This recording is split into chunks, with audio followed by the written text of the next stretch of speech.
การนำขั้นสูงของผักหลัดวางกระตาดอกไม้อยู่ต่อหน้าหุบปั้นรอประธานไก่สอนพรหมวิหารเพื่อระลึกถึงคุณงามความดีของเพิ่นเนื่องในโอกาสวันเกิดครบรอบ105 ปีตอนเช้าของวันที่ 12 ธันวาคม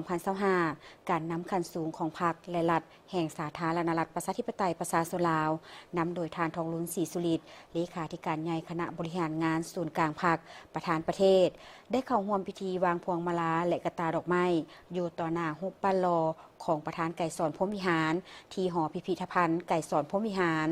เพื่อแสดงความกตัญญูและระลึกถึงคุณงามความดีอันใหญ่หลวงของเพิ่นผู้เป็นผู้นำที่แสนเคารพรักของปวงชนลาวเนื่องในโอกาสวันเกิดครบรอบ105 ปี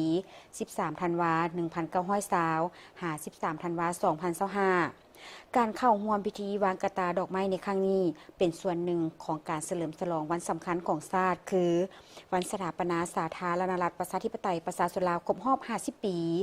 การนำภาครัฐได้พร้อมการยืนสงบต่อหน้ารูปปั้นรอประธานไก่สอนพรหมวิหารโดยความเคารพและความนับถือหักแพงอันลึกซึ้งเพื่อระลึกถึงผลงานและการเสียสละอันสูงส่งของเพิ่นในภารกิจปลดปล่อยชาติปกปักรักษาและสร้างสรรค์พัฒนาประเทศชาติจนเฮ็ดให้สาธารณรัฐประชาธิปไตยประชาชนลาวมีความสงบสุขและเจริญก้าวหน้าในทุกวันนี้